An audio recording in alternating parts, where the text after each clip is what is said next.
Magandang umaga po sa ating lahat. Ah,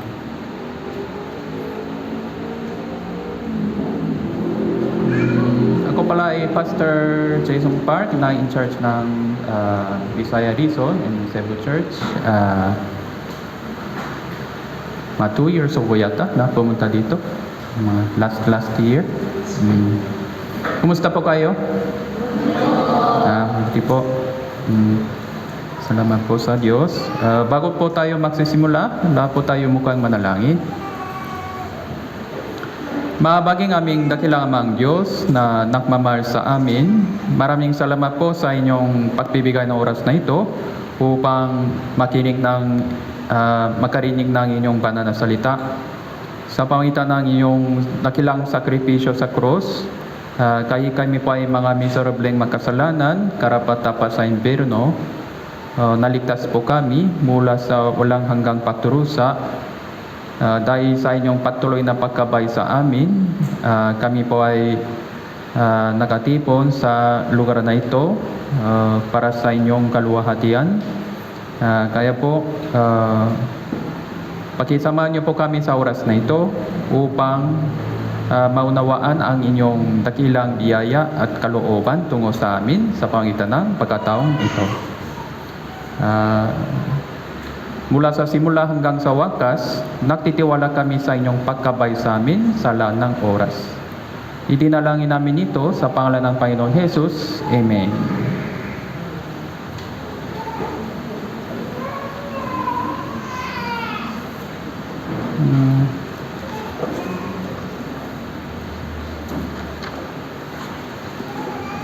Ayan po. Lucas chapter 16. Buksan po natin ang Biblia, Lucas chapter 16.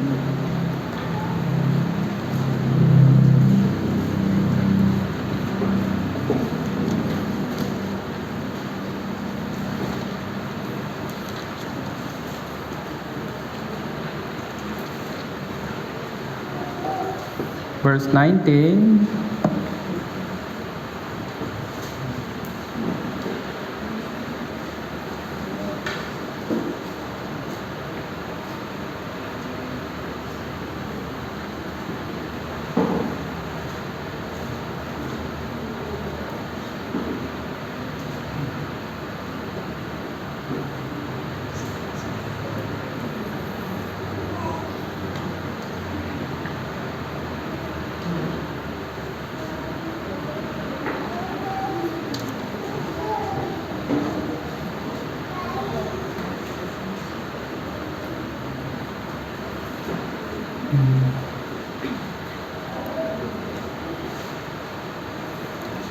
Hanggang 31. 19 hanggang 31.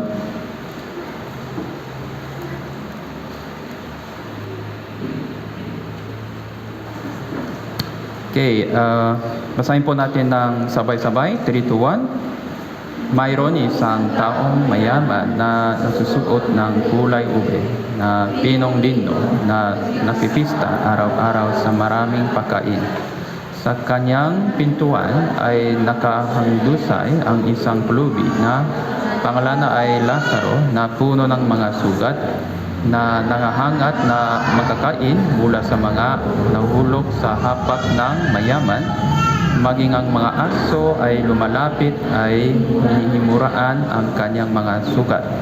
Ang nangyari, namatay ang pulubi, ang siya'y dinala ng mga anghel sa karundungan ni Abraham. Namatay din naman ang mayaman, inilibing mula sa Hades na kanyang pinagduruhasan.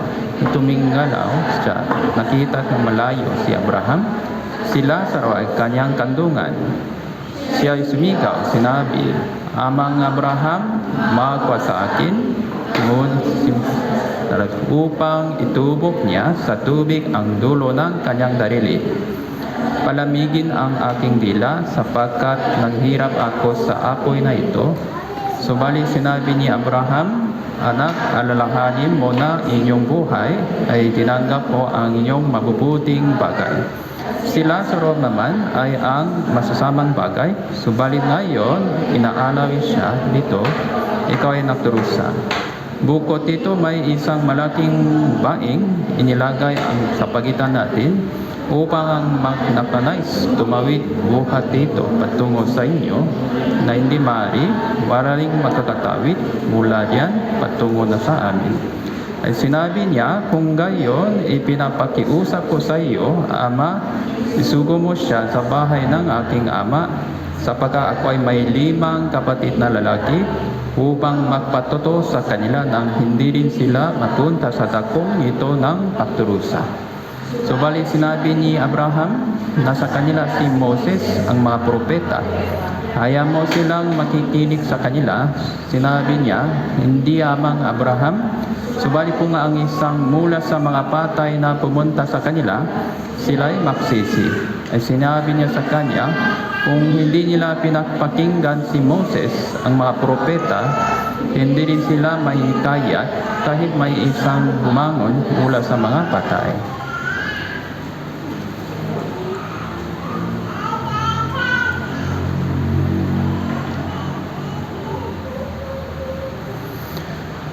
Okay, meron pong isang mayamang lalaki at tapos isang pulubi. Ang pangalan niya ay Lazaro. Lazaro po. God is my comforter.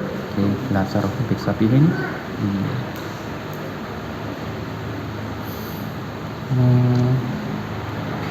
So kaya po, sabi ng iba, ito po ay tanlinghaga daw. Tanlinghaga daw po ito. Tanlinghaga, ibig sabihin, hindi po ito totoong nangyari. Tanlinghaga. Pero hindi naman ito parang kwento lang. Meron pong mga lesson. Yung pang tanlinghaga. Okay. Pero hindi kaya natin masabi ng ganito, tanlinghaga lang po ito, dahil nandito po yung pangalan ng isang pulubi. Ano pang pangalan niya? Lazaro. Ibig sabihin, totoong taong po ito, totoong tao. Ibig sabihin, nangyari po ito talaga. Ang sinabi ng Panginoon Jesus. Kaya po,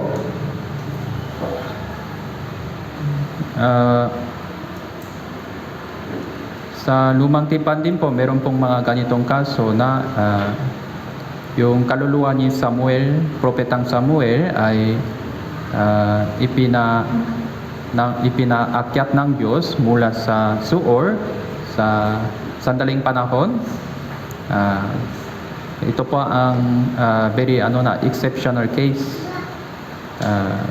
sa pangitan ng plano ng Diyos o kalooban ng Diyos. Dahil ito pa ay mabuti sa mata ng Diyos, yung pang ginawa ng Diyos. Siyempre, yung mga kaluluwa na napatay, hindi kayang lumabas mula sa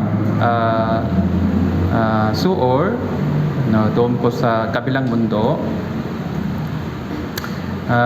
Pero dahil sa katigasan ng ulo ni Haring Saul, ito pa ang ginawa ng Diyos. Kaya nito,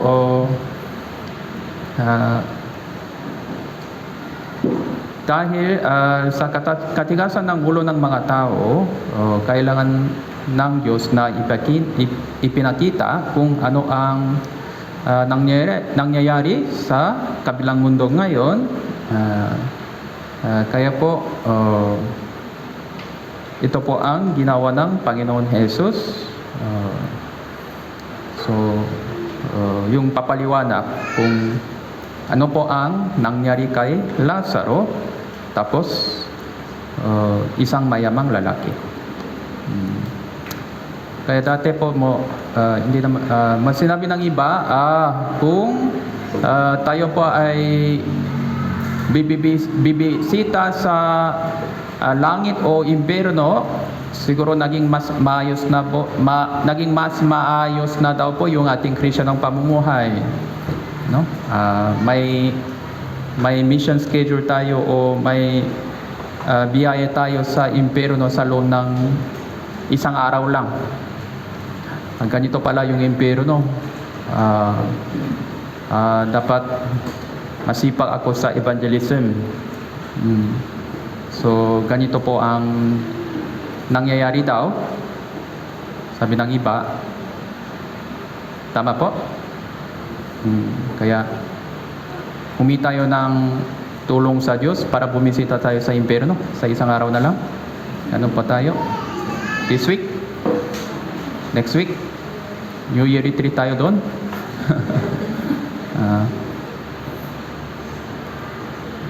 Siyempre hindi po ito kaya. Siyempre yung pagbibisita sa langit hindi po kaya. Pero meron pong isang paraan para malaman natin kung ano po ang sitwasyon doon sa kabilang mundo. Ano po ang paraan? Yung mensaheng ito na iniligay ng Diyos. Dahil ito po ang totoong nangyari. Kaya po, sa pangitan ng mensaheng ito, kahit hindi po tayo bumisita sa lugar doon, meron na po tayong eksaktong impormasyon kung ano ang nangyayari sa kabilang mundo ngayon. Okay? Naintindihan po? Kaya yung sinabi ng Bible na ito ay totoo po ba? Hindi. Totoo pala. Totoo pala. Yung pang unang importanteng punto sa mensaheng ito.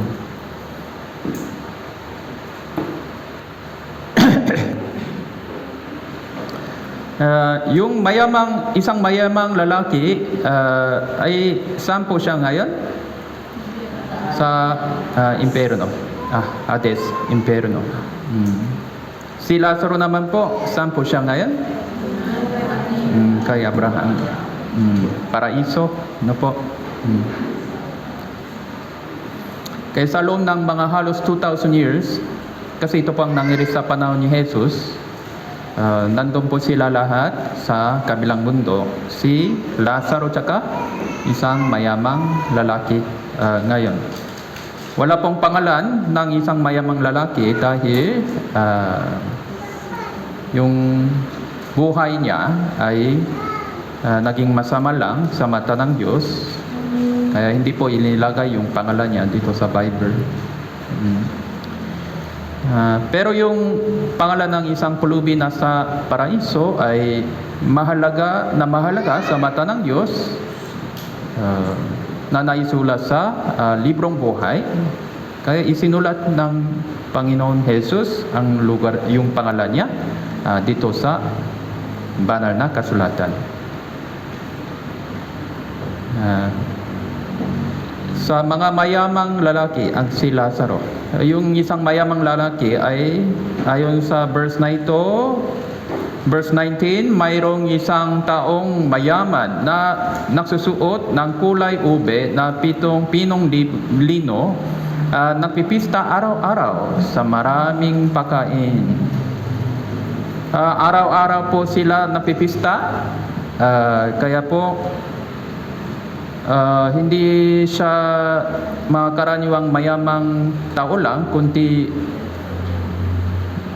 medyo talagang mayamang lalaki na kumpara sa iba, mas mayamang medyo tapos ayon sa talatang ito, ganitong mayamang tao ay tanyak na tao sa panahon yon.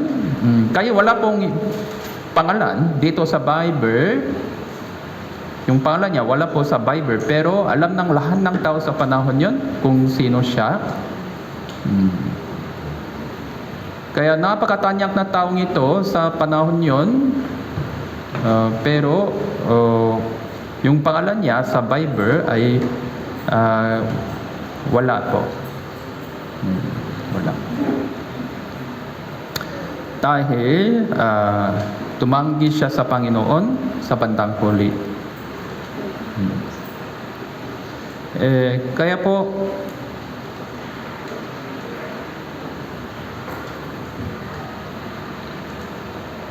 Verse 22, ang nangyari ay namatay ang pulubi. Siya ay dinala ng mga anghel sa kandungan ni Abraham. Namatay din naman ang mayaman, inilibing. Verse 23, mula sa Hades na kanyang pinakdruhasan ay tumingalaw siya. Nakita sa malayo si Abraham, si Lazaro ay kanyang kandungan.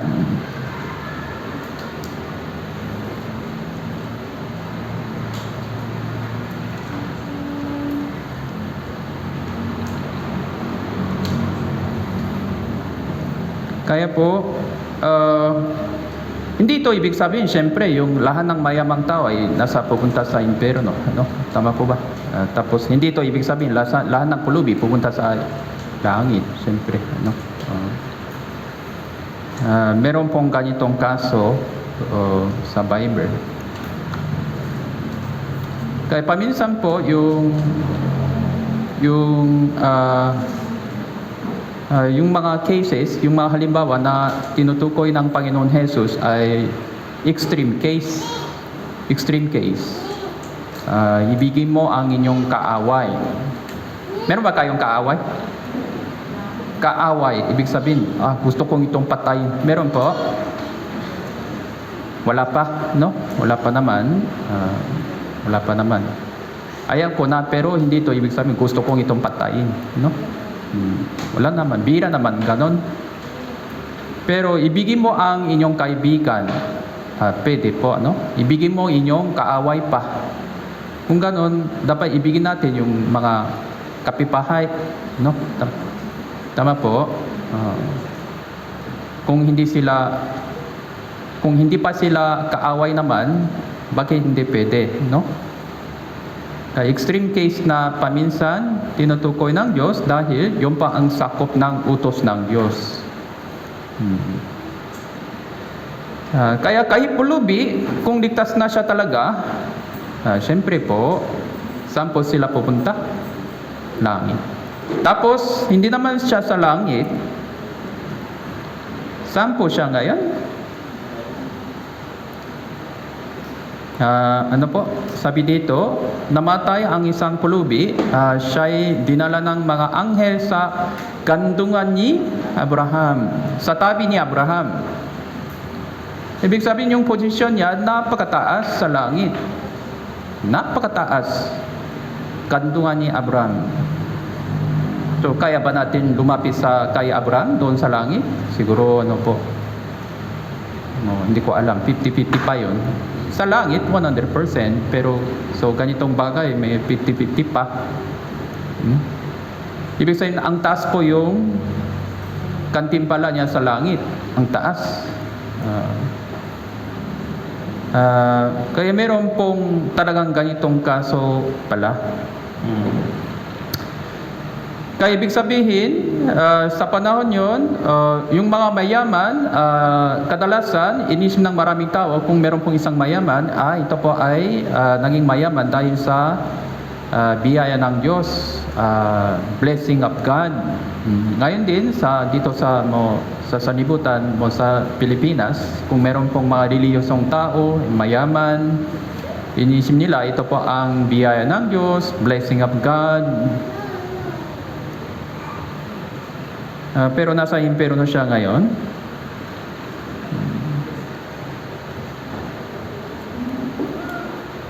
Kaya po, pagkatapos ng kamatayan, so, baliktad na po kaagad yung sitwasyon nila pagkatapos ng ilang minuto. Naging iba na po talaga yung sitwasyon nila. Yung pinakamayamang lalaki sa panahon yun, nasa impyerno. Yung mga pulubi na hindi nila kilala ay nasa kandungan ni Abraham. So ito po ang nangyayari ngayon, araw-araw. Araw-araw. Kahapon din, ngayon araw din, bukas din, araw-araw. Ito po ang nangyayari paulit-ulit. Makilala ng lahat ng tao sa sanibutan na nawala na yung pangalan nila doon sa kabilang mundo o nasa impyerno sila. Tapos yung mga hindi kilala, pero kilala ng Diyos, na sa kandungan ni Kristo, ngayon, sa langit. Kaya po, iba po talaga yung tuntunin doon sa langit. Iba po talaga yung alin tuntunin sa langit. Okay po? Kaya po yung mga, gaya ng sinabi natin, yung mga makasanibutang bagay ay talagang walang kabuluhan ng mga walang kabuluhan doon sa langit.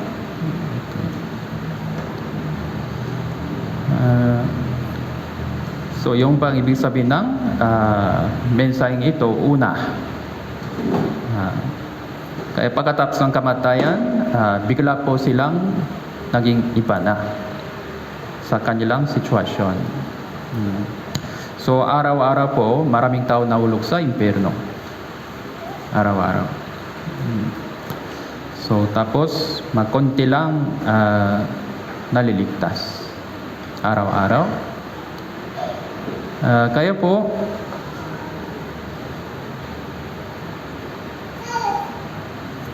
unang lesson ay yung 1, 2, 3, yung pananaw ng tao sa mundong ito. May sound po? 1, 2, 3. Yung pananaw ng tao sa mundong ito ay paminsan hindi nakaabot sa langit dahil ang Diyos ay tumitingin sa hindi panlabas nyo kundi sa puso ng tao.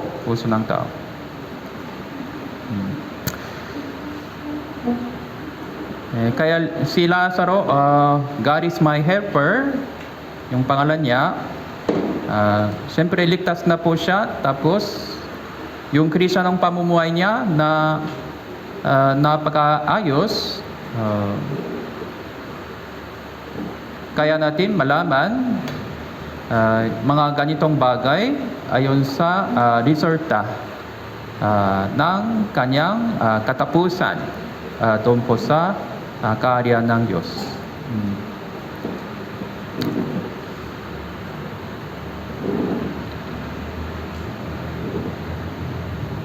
Sabi dito,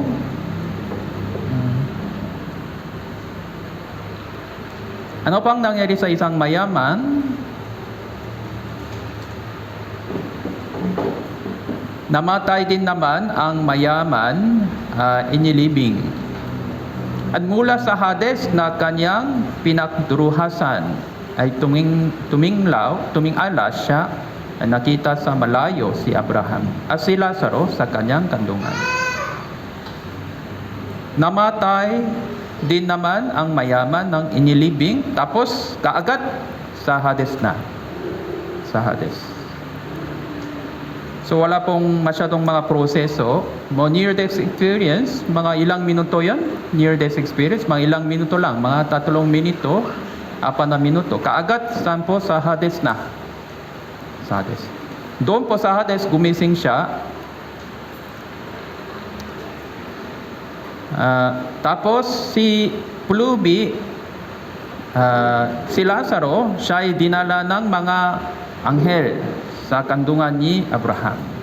Meron pong sugo ng Diyos, yung maluwating anghel para kay Lazaro. Kaya ngayon, araw-araw, may back and forth, sunduhatid, back and forth ng mga anghel na sugo ng Diyos. Tama po? Busy po sila araw-araw. Kaya sinabi ng Diyos, anghel, kunin mo ito. Sige po. Kaya kinukuha nila yung mga kaluluwa ng Diyos sa pangitan ng anghel araw-araw. Kay Job chapter 20, Job chapter 20.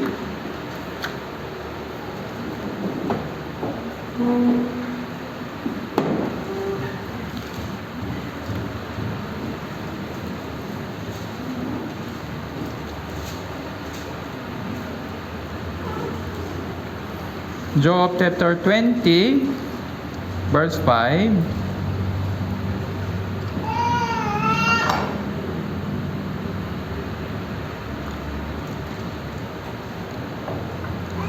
Job chapter 20 verse 5.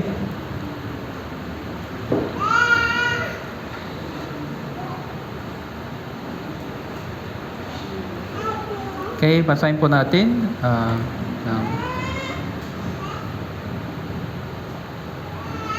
Job chapter 18 na lang po. Job chapter 18. 18 muna. Sorry, 18 verse 13 po. Dahil sa karamdaman ay naubos ang kanyang balat, lalamunin ang panganay ng kamatayan ang kanyang sangkap. Sila'y, verse 14 po, siya'y niluray sa torda ng kanyang pinagtitiwalaan, siya'y dinala sa hari ng mga kilabot. Ito pang nangyari sa mga mamamatay. Yung katawan niya ay nagsimulang nasisira. Tapos, siya ay dinala hindi sa anghel, kundi sa hari ng mga kilabot. Kaya dati narinig ko po ng ilang beses na yung kamag-anak niya na hindi ligtas na namatay, sumigaw daw sila, dahil meron pong mga nakita nila na nakatakot na bagay. Kaya sumigaw sila. Huwag. Tapos biglang namatay. Ibig sabihin may dumating sa kanila na hindi nakikita ng mga tao. Pero kay Lazaro naman, isinugo ng Diyos ang kanyang maluwating anghel. Kaya meron pong mga nangyayari na ganito paulit-ulit. Siguro sa isang mayamang tao, sa kanila din po, ibinigay ng Diyos ng maraming mga pagkataon para po siya ay magsisi. Pero sa bandang huli, hindi siya magsisi at bumalik sa Panginoon, nakabalik sa Panginoon.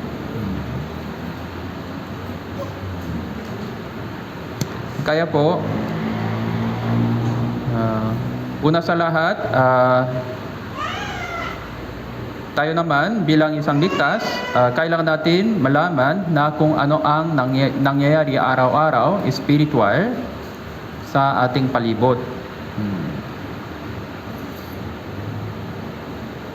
Balikan po natin ang Lucas chapter 16.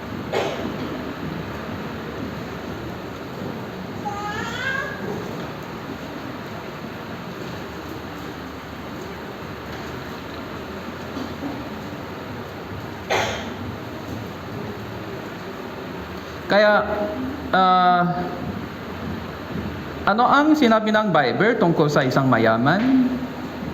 Doon po sa Hades. Verse 23, mula sa Hades na kanyang pinagduruhasan ay tumingala siya, nakita sa mga malayo si Abraham, si Lazaro sa kanyang kandungan.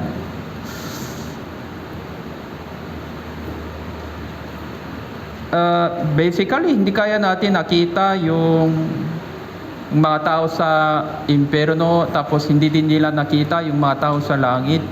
Pero ayon po sa meditation ng mga Bible scholars, siguro ito po ang exceptional case. Para sa kasong ito lang, hinahayan ng Diyos na yung mayamang tao ay nakakita sa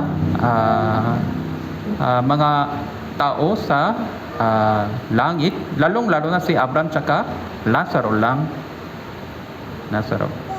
Pero tapos walang masyadong idea na si Lazaro din nakakikita sa mayamang taong ito. Parang yung conversation nila sa pagitan ng Abraham tsaka isang mayamang tao lang. Tama po ba?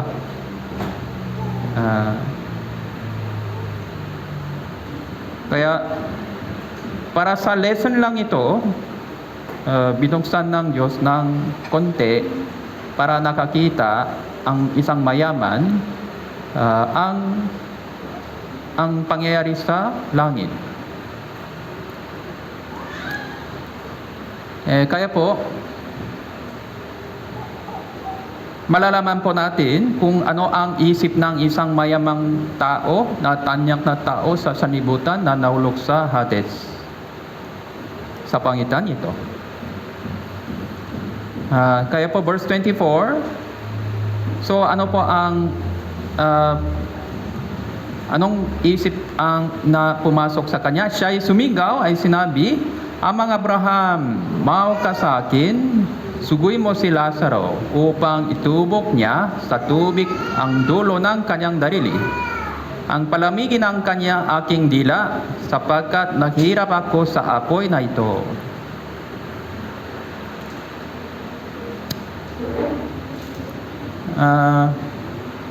Sumigaw na siya. Siyempre po, nakita niya ang mga pananaw, ang tanaw, mga itsura sa langit. "Abraham, nawa ka sa akin, suguin mo si Lazaro upang itubok niya sa tubig ang dulo ng kanyang darili." Nagulat din siya siguro dahil nakita niya si Lazaro. Medyo iba ang itsura ni Lazaro, pero kaya niyang alam na si Lazaro pala ito. Tapos dahil sa yung hirap niya, ito pang sinabi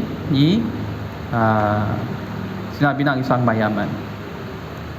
Ibig sabihin, malalaman natin na kung gaano kahirap ang pamumuhay doon sa impyerno. So, ayon sa ibang mga papaliwanag, parang hindi pa siya talagang nahulog sa apoy mismo. Medyo malapit lang siya sa apoy bago siya talagang itinapon ng anghel doon sa apoy. Parang magkaroon sila ng konting conversation.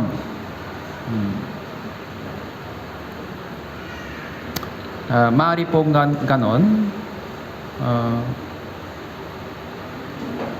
Kaya ano pang sagot ni Abraham po? Subalit sinabi ni Abraham, "Anak, alalahanin mo na ang inyong buhay ay tinanggap mo ang inyong mabubuting bagay.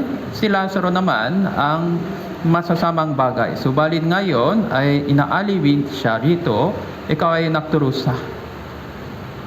Bukod dito, may isang malaking bangin inilagay sa pagitan natin upang ang nagnanais tumawid buhat dito patungo sa iyo, hindi maaari. Ang wala rin makatawid mula riyan patungo sa amin." Yung pang sistema doon, structure doon, tapos na. Wala na po yung chance para sa kaligtasan. Wala na po yung chance para sa kahit konting awa. Wala na. Tapos na talaga. Kaya po ang Diyos ay pagtsatsaga, kaya po ang Diyos ay pag-ibig, pero hanggang sa mabubuhay pa sila dito, meron pong chance. Kung doon sa kabilang mundo, wala na yung chance. Wala na po yung awa ng Diyos, wala na po yung pag-ibig doon para sa mga kaluluwa sa impyerno. Dahil tinanggihan nila talaga ang Panginoon Jesus.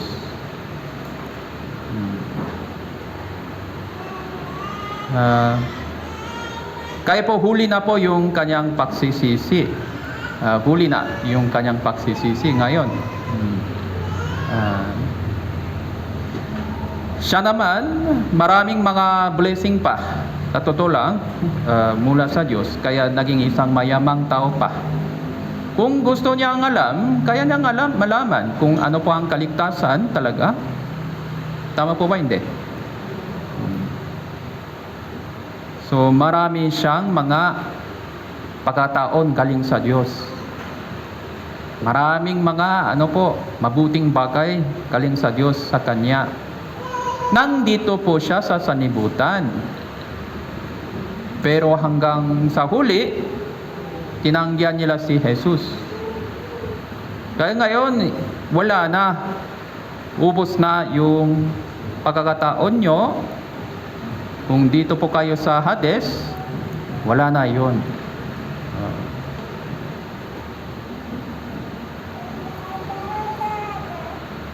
Kayong pang mensahe ni Abraham.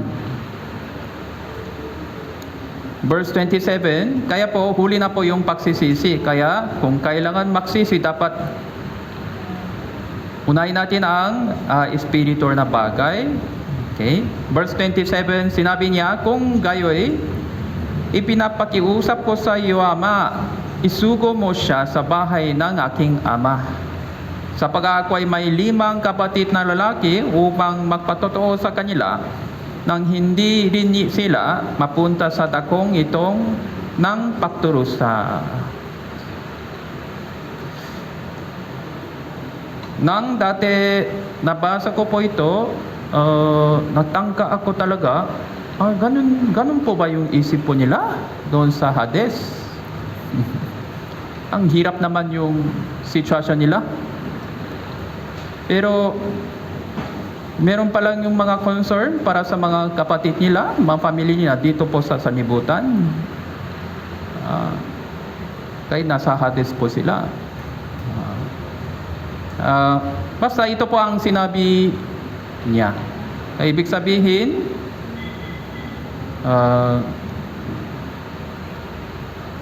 una, talagang miserable ang lugar doon.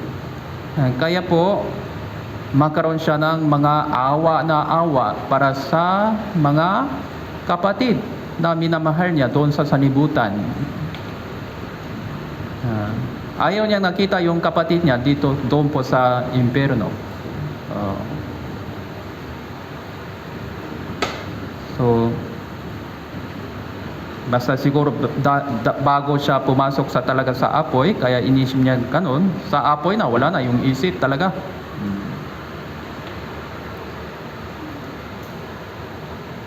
Kaya huli na po yung pagsisisi niya.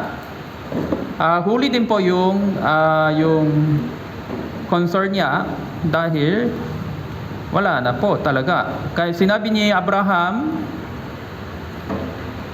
nasa kanila si Moses, verse 29 po.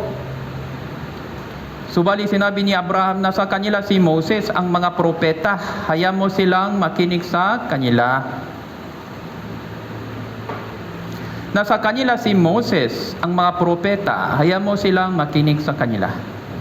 Ibig sabihin, inireject niya ang request ng isang mayamang taong ito. So, ibig sabihin, parehas po ang meaning, huli na. Lalong-lalo na si Lazaro, kung nasa langit po siya, tapos na po yung ministry niya.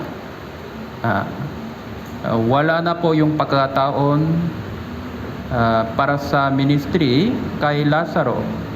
Tapos na. Nandun po si Moses, ang mga propeta. Ibig sabihin, ano po ito? Mga lumang tipan po, ano? Tama po? Lumang tipan. Kasi ito po, wala pa pong yung bagong tipan na nakasulat o nasabi ni Abraham kay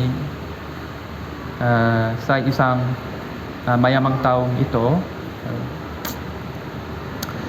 Kaya po, nandun po yung mga lumang tipan, mga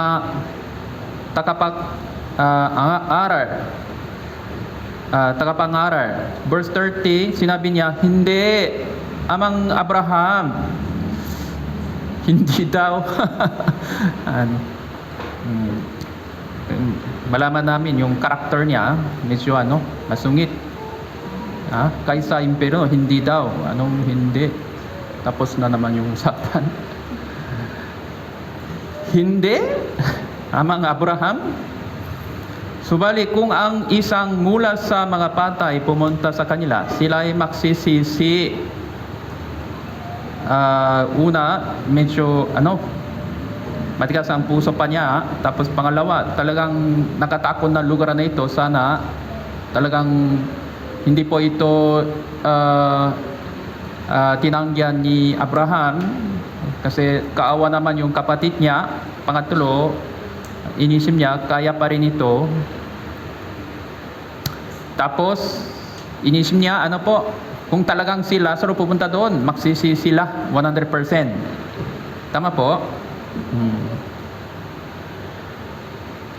Kasi yung mga near-death experience, parang near-death experience po ito, no? Yung session 1 lang yun. Sinong naligtas sa session 1? Wala naman. Kaya hindi pa siya ligtas, hindi na siya ligtas, hindi pa kasi nasa impero na. Hindi na siya ligtas, kaya hindi niya alam kung paano iligtas ang isang kaluluwa. Sino ang maliligtas sa pamagitan ng session 1 lang? Near death experience, session 1 po yun, no? Session 1. Paminsan, session 4 na ilalagay. Pero hindi to session 5. Gospel.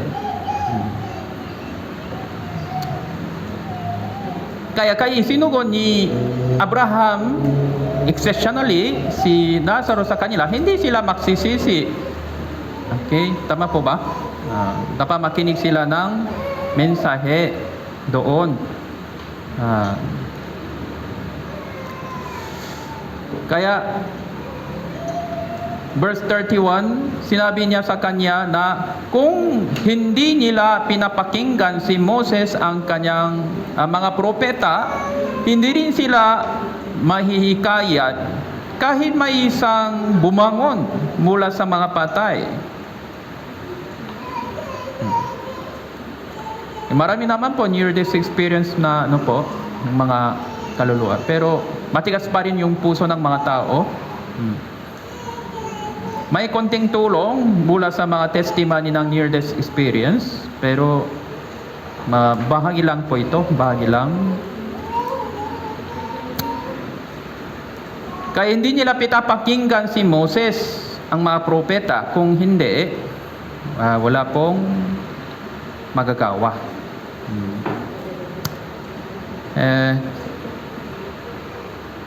Kaya po, huli na talaga ang pagsisisi ng isang mayamang ito doon sa langit. Kaya dapat sa taktang panahon, dapat makinig sila ng salita ng Diyos. Pangalawang lesson naman, ano pang lesson po dito? Kahit doon sa Hades,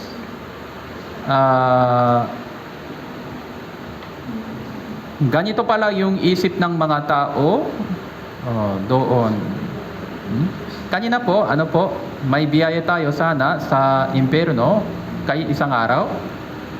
Para magkaroon tayo ng sigasik talaga. Ganito pala yung impyerno. Dapat sabihan na lang talaga lahat ng kamag-anak ko, lahat ng kilala ko. Tama po ba? Tama po? Hindi kailangan natin pumunta doon dahil mayroon po tayong mensahe na ganito galing sa Hades. Yung mga sigaw-sigaw nila ay ikaw naman ligtas na, kayo naman ligtas naman, sabihin mo yung mga kapatid ko. Tama po ba? Si Lazaro hindi kaya daw, kaya kayo na lang po punta doon sa mga kapatid ko. Tama po ba? Naintindihan po? Dahil ito po ay totoo. Kaya kung ito pa ay totoong nangyari, kung maniniwala tayo na yung sinabi ng verse, Bible ay totoo, dapat meron po tayong parehong kaisipan, kaya ng isang mayamang tao sa Hades. Dahil hindi katulad niya, tayo naman po ay naligtas. Hindi katulad niya, tayo naman po nasa sanlibutan pa. Hindi kagaya ni Lazaro pa. Kaya meron po tayong mga chance pa para ibagi ng Ebanghelyo. Kaya po, ito po ang request ng mga kaluluwa doon sa Hades para sa mga ligtas dito po sa sanlibutan. Ironically, sila pang mag-request sa atin ngayon, araw-araw. Kaya nakita natin yung mga namatay sa mga lansangan, mga barangay, sa kapitbahay. Ano ang nakita niyo po ba kahapon? Ano ang sinasabi nila? Ano po ang sinisigawan nila? Ikaw pala ligtas. Hindi ko alam 'yan. Punta ka sa mga kapatid ko. Punta ka sa magulang ko. Sabihan mo ito. Yung pang sigaw nila ngayon, yung pang sigaw araw-araw. Yung pang nangyari sa kabilang mundo ngayon. Yung kabilang mundo, yung sanlibutan, yung diferensya nila sa biyahe, ilang minuto lang sa tabi ng pintuan doon, nandun po yung kabilang mundo. Sumisigaw sila doon ngayon. So, dapat isipan natin ito ng mabuti dahil ito pang totoong nangyari pala. Kaya po, sa pamitan ng mensaheng ito, kaya natin palakasin yung ating loob, ating spiritual na loob, na para magkaroon tayo ng tamang direksyon sa ating buhay Kristiyano.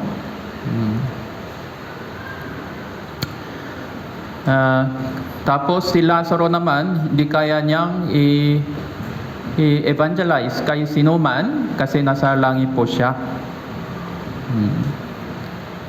Kaya ibig sabihin, yung chance para sa evangelism ay dito lang po sa sanlibutan. Kung doon po sa kabilang mundo, wala na. Kung nasa langit po tayo, kahit nagsisi po tayo sa langit, huli na. Sinabi ni Lazaro, Abraham, gusto kong punta doon. Huli na. Tapos na, huli na. So, yun po ang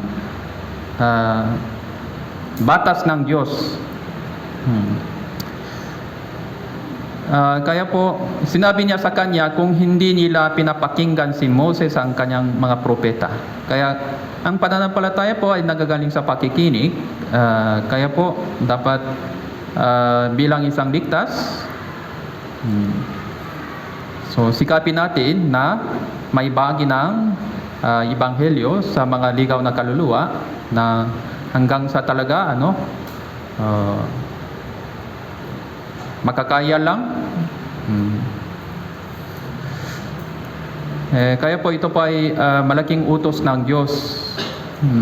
Kahit sinabi ng mga isang mayaman pa na tumanggi kay Jesus na punta ka sa kapatid ko, paano naman ang Diyos? Ikalang Timoteo chapter 4.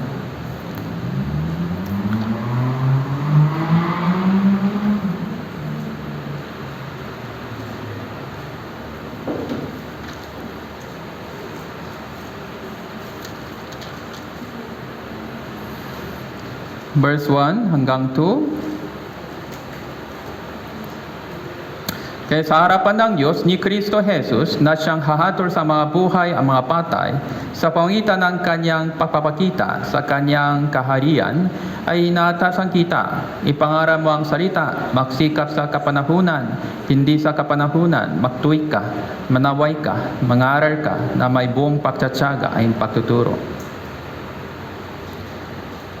Ipangaral mo ang salita, magsikap ka sa kapanahunan at sa hindi kapanahunan, magtuwid ka, manaway ka, mangaral ka. Sa kapanahunan at sa hindi kapanahunan. Kaysa anumang sitwasyon. Kaysa anumang sitwasyon. Sa araw-araw po, araw-araw. 1, 2, 3. 1, 2, 3. Ilang nagpago? Okay? 1, 2, 3.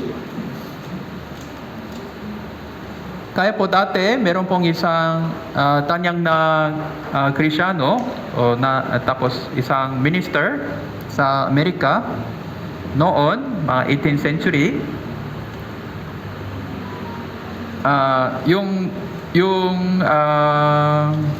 Anong tawag? Yung practice niya ay ganito, araw-araw dapat meron pong invitee, araw-araw. Araw-araw dapat meron pong imbitahan. Kahit hindi sila attend, hindi sila makarinig ng maayos, minimum isang tao dapat hikayatin ko. Isang araw, bago siya nakatulog, na-realize na siya na hindi pala siya maka-invite ng kahit isang kaluluwa sa araw na ito. Kaya bigla siyang gumising, lumabas, medyo gabi na naman, pero lakad-lakad lang. Yung unang tao na nakita niya na pinili, tapos magsimula siyang nakausap sa kanya. Tapos, ikaw pala ang sino-sino. Alam niya na kung sino siya dahil sa pangisang ng tanyang na preacher, tapos alam ng ibang tao pa na hindi ligtas yung pang pamumuhay niya. Ikaw pala yun. Kasi gabing-gabi na, then siya mismo magsimulang nakausap sa kanya tungkol sa Diyos. Kaya sa panahon niya, maraming tao naligtas sa pangitan niya. Hindi naman sa pangitan niya lang, siyempre sa pangitan ng iglesia na kasama niya. Kaya araw-araw, hindi ako makatulog kung wala akong imbitahan. Wala akong imbitahan. Yung pang alintuntunin niya. Pastor naman, yung kanyang ministry. Pero invitation ay personal na bagay. Okay?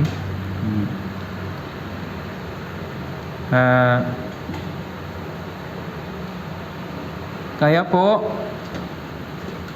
magkaroon tayo ng mga lesson mula sa special na yung mensahe ng Panginoon tungkol sa kung ano ang nangyayari araw-araw sa kabilang mundo. Kaya po, nung Friday din, bumisita ko sa isang lamay, yung lola ng isang, mama ng isang membro. Dati magkaroon siya ng mga pagkataon upang makinig ng salita ng Diyos, pero medyo yung health condition niya talagang hindi mabuti. Parang buhay lang siya. Nasa higaan lang palagi, payat na payat, hindi siya makarinig na maayos. Magkaroon tayo ng mga konting iba't ibang pagkataon, parang medyo talagang mahirap na. Hindi namin alam kung ligtas na siya o hindi, kasi hindi po siya nakasagot. Paminsan iba ang isip niya, hindi siya normal paminsan. Pero sinusubukan nila naman paulit-ulit. Pero sa huli, nawala na po siya nung linggo po. Kaya bumisita kami sa kanilang bahay Friday. Basta, Ano po ang sinabi ng nanay niya ngayon? Oh. Ikaw pala ligtas, kayo pala yung mga ligtas. Dati din siguro na rin niya tungkol doon, siguro kay konti, pero kung nasa Hades na, malinaw na malinaw. Tama po ba? Kayo pala maligtas. Punta ka sa lahat ng kamag-anak natin. Tama po ba? Meron po ba ibang mensahe mula sa kanya? Wala po. Magkalusugan po? Ano? Mo negosyo? Wala na. Maaral? Wala. Punta ka sa mga kamag-anak. Ibagin yung ibanghelyo ng maayos. Ayun lang iisang mensahe ng isang mayamang tao dito. Tungkol sa kanyang lupa, tungkol sa kanyang bahay, tungkol sa kanyang mga ari-arian, wala.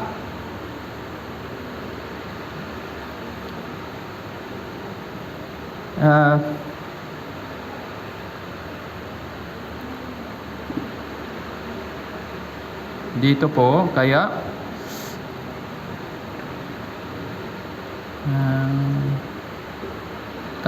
tandaan po natin, yung pagsisisi niya ay masyadong huli na. Kaya nawala na po yung pagkataon. Si Lazaro pa rin, hindi na kayang makapag-evangelize kay sino man. Kaya po, yung natitirang punto naman, tayo naman po ang in charge na tungkol dito. Kasi nasa sanibutan pa rin tayo bilang isang naligtas. So, una sa lahat, dapat natin siguraduhin natin yung ating kaligtasan. Tapos, kung sigurado na tayo sa ating kaligtasan, dapat siguraduhin po yung mga kaligtasan ng mga kamag-anak, mga kapatid, mga iba't ibang kaluluwa.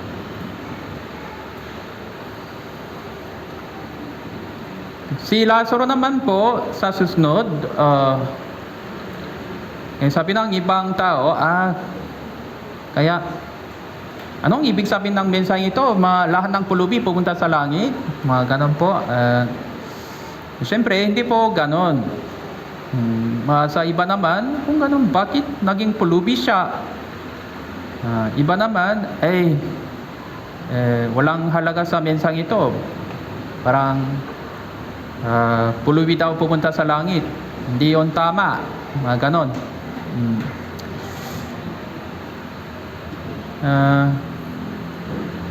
Kaya po, ano pang lesson din po mula kay Lazaro?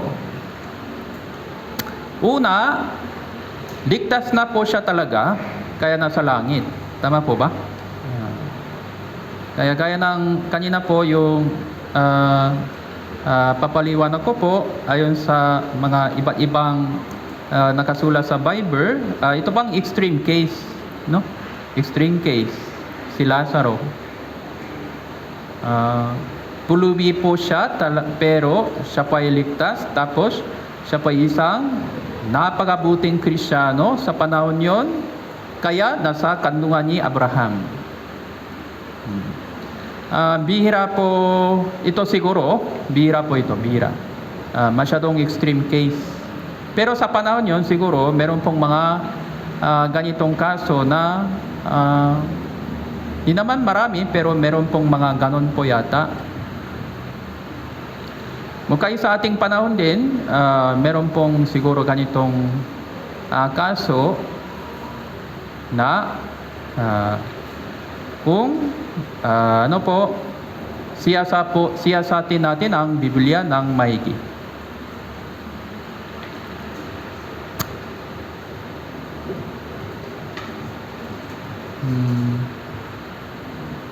Kaya mga awik po, mga awik, chapter 21,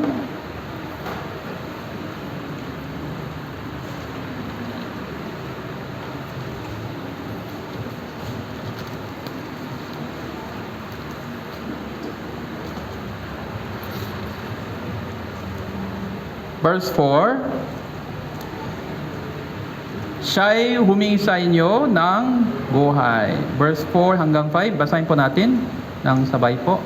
Siya'y humingi sa inyo ng buhay, sa Kanya inyong ibinibigay, haba ng mga araw, magpakailaman. Sa pangitan ng inyong pagliligtas, dakila ang Kanyang kaluwalhatian, ipinagkakaloob mo sa Kanya, karangalan at kamahalan. Siya'y humingi sa iyo ng buhay. Buhay. Wala pong iba, buhay. Buhay na walang hanggan. Sa Kanya inyong ibinibigay, haba ng mga araw, magpakailaman. Ano po ito? Buhay na walang hanggan. Tama po? Sa pamitan ng Biblia, nang nakaunawa po tayo na kung gaano walang kabuluhan ng mga buhay natin sa sanibutan, magsisimula tayo ng buhay na walang hanggan, yung tunay na buhay doon sa kabilang mundo. Siya yung humingi sa inyo ng buhay, sa Kanya inyong ibinibigay, haba ng mga araw, magpakailaman. So, yun pang nangyari kay Lazaro.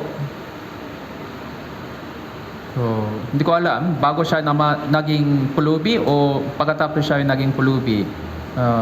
Sa tingin ko po, bago siya naging pulubi, ligtas na po siya.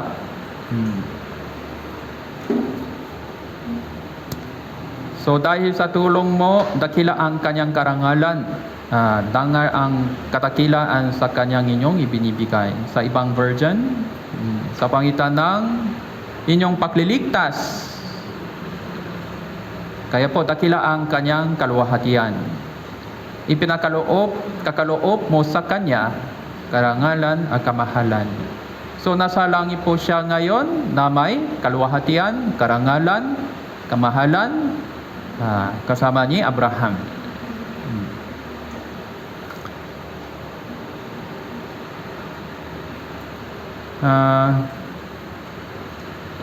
Kaya po, ano pang lesson mula kay Lazaro? Una, talaga siyang maghahanap ng buhay na walang hanggan, totoong kaligtasan. Kaya po siya naligtas. Pagkatapos siya po ay naligtas, siguro, Hebrews chapter 10,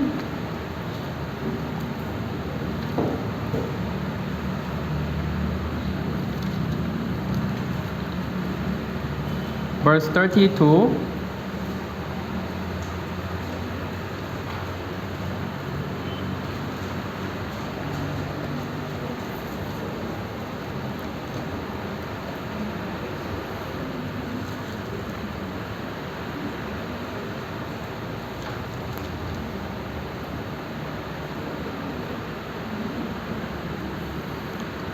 Subalit, alalahanin niyo na ang mga nakarang araw na pagkatapos na kayo'y maliwanagan, ay nagtitiis kayo ng matinding pagkipaglaban na may pagturusa, na kung minsan sa Kanyang, verse 33, kung minsan sa hayagang inilanta sa pag-alipusta ang pag-usik, kung minsan ay magiging mga kabahagi ng mga naktaranas na gayon. Sapagkat kayo'y verse 34, sapagkat kayo'y nahabak ka sa mga bilanggo, tinanggap nyo ng buong galak sa pagkasamsam sa inyong mga ari-arian, palibhasa yung nalalaman mayroon kayong isang pag-aring higit na mabuti ay tumatagal. Kaya huwag inyong itakwil ang inyong pagtitiwala na may dakilang kantimpala.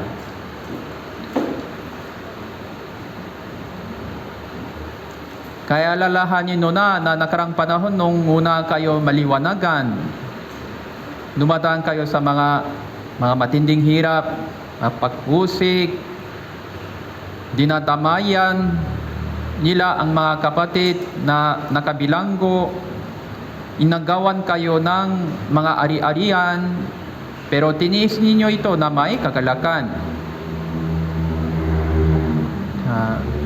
Sa panahon yun, matindi po ang pag-uusik ng mga Roman Empire.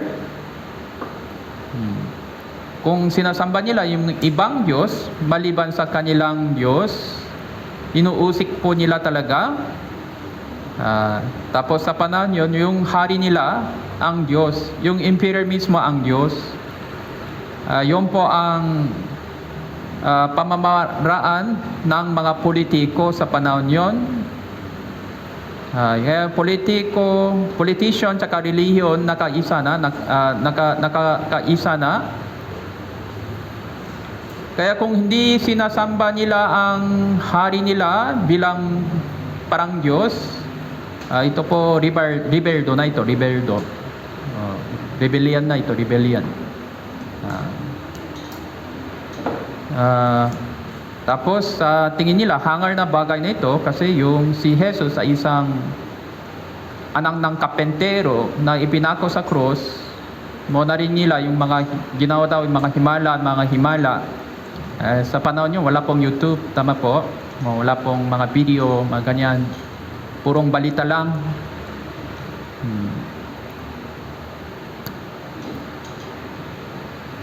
Kaya po, inuusik talaga nila.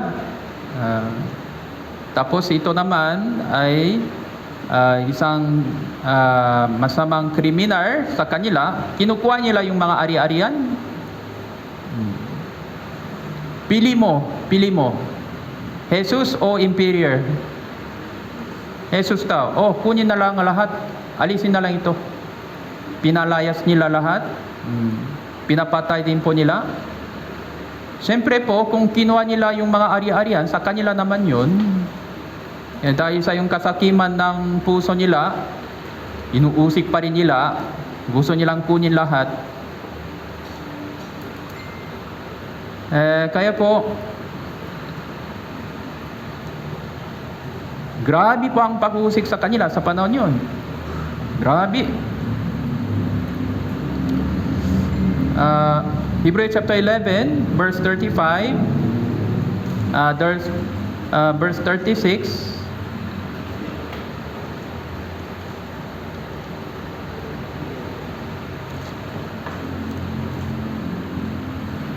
Ang iba ay nagtitiis ng pakalibak, paghagupit, magiging mga tanikala at pakabilanggo. Sila ay pinagbabato hanggang mamatay. Nilagari, pinagpapatay sa tabak. Sila ay naglibot na may suot ng balat ng mga tupa, ang kambing, ang mga naghihirap, ang pinag-uusik, inapi. Verse 30, na sa mga iyon ay hindi karapat dapat ang sanibutan. Sila ay laboy sa mga ilang, sa mga kambutugan, sa mga yungip, sa mga lungga sa lupa.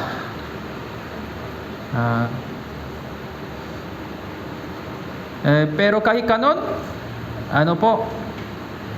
hindi sila sumuko sa paglilingkod sa Panginoon na minamahal po nila. Tapos, ibinabahagi pa rin nila ang mga ebanghelyo.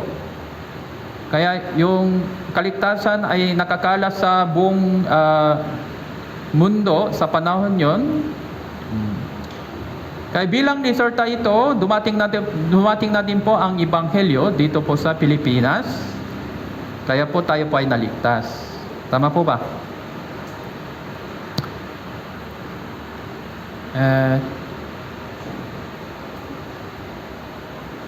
Kaya po meron pong malaking kaliwin ng Diyos para kay mga gagaya ni Lazaro.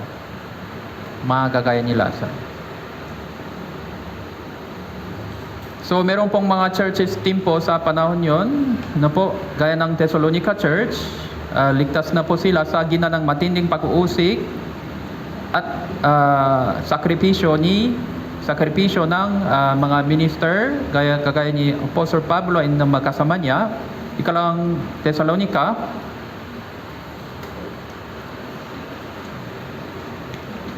chapter 1.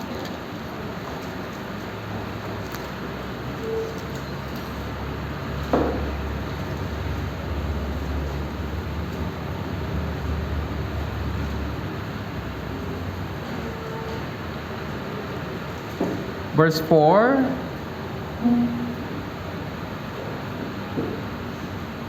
Verse 4 hanggang 9. Okay? Basahin po natin ng sabay-sabay. 3, 2, 1.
Okay.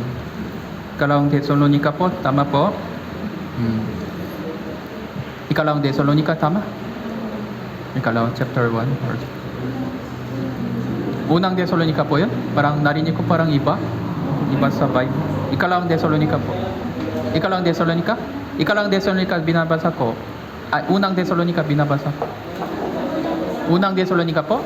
Yung sinabi ko, unang Thessalonica? Ikalawang Thessalonica. Sorry.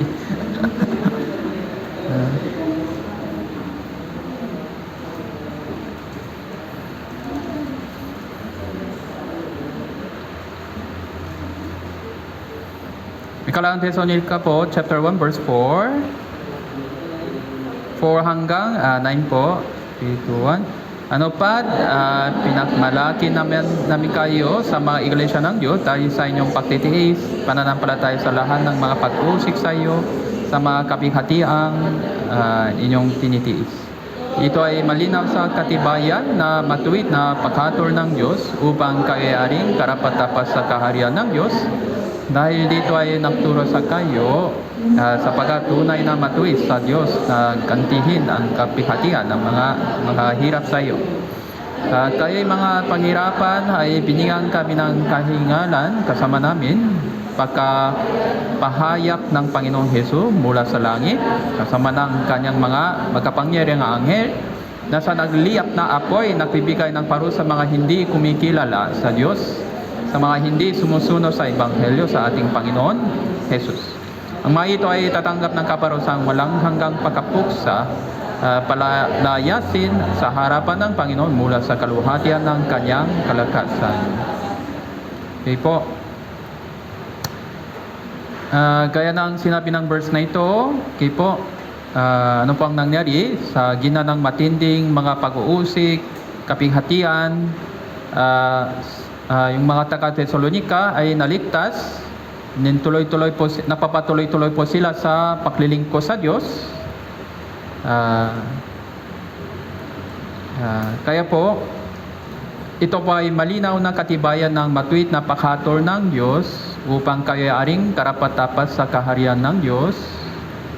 Tapos, dahil ito magturo sa kayo, kaya bakit meron pong pagturusa o pag-uusik dahil sa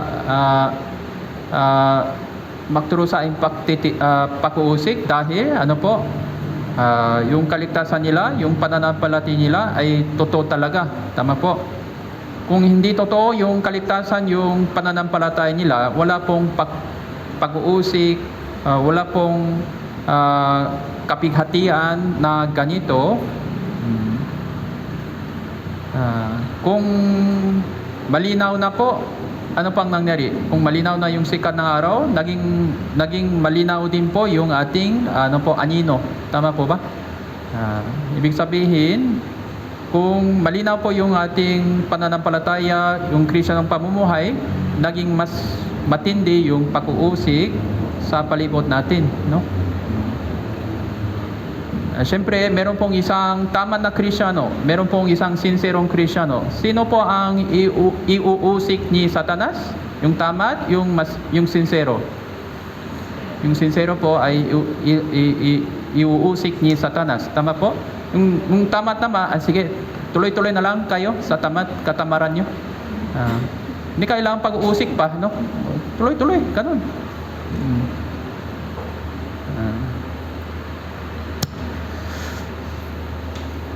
Kaya,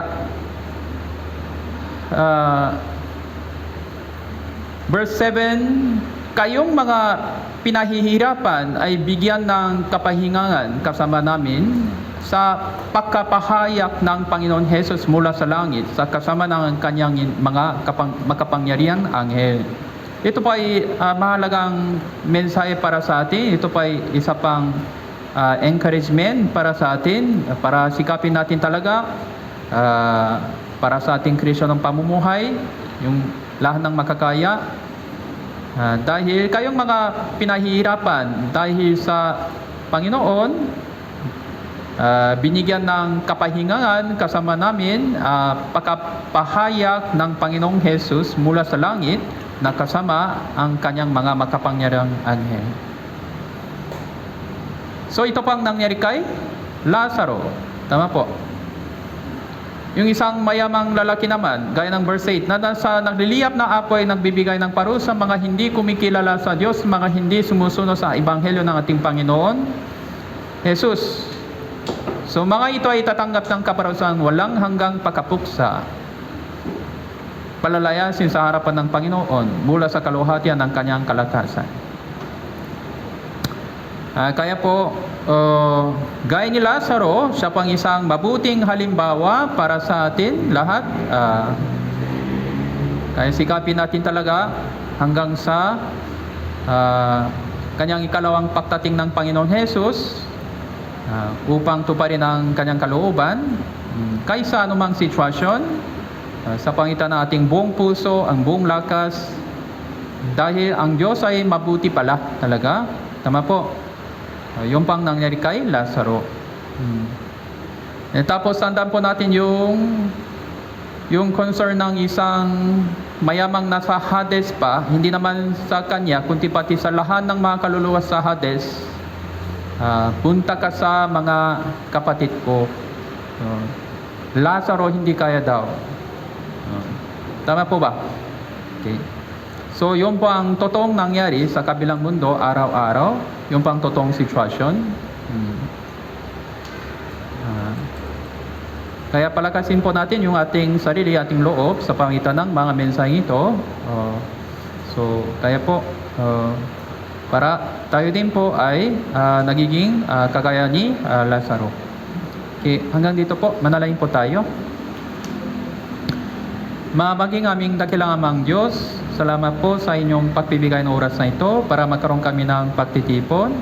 Salamat po sa inyong pagbibigay ng mensahe sa pangitan ng isang mayamang lalaki at si Lazaro na pulubi nasa inyong kaharian. Ngayon, kami po ay lupang mahina, pero bigyan po kami ng inyong kalakasan, ang kapangyarihan, ang karunungan sa pangitan ng inyong banal na salita upang tuparin ang inyong kalooban sa pangitan ng aming natitirang buhay. Maraming salamat po sa inyong lahat ng biyaya tungo sa amin. Idinalangin namin ito sa pangalan ng Panginoon Jesus na nagmamahal sa amin. Amen. Hanggang dito po. Salamat po.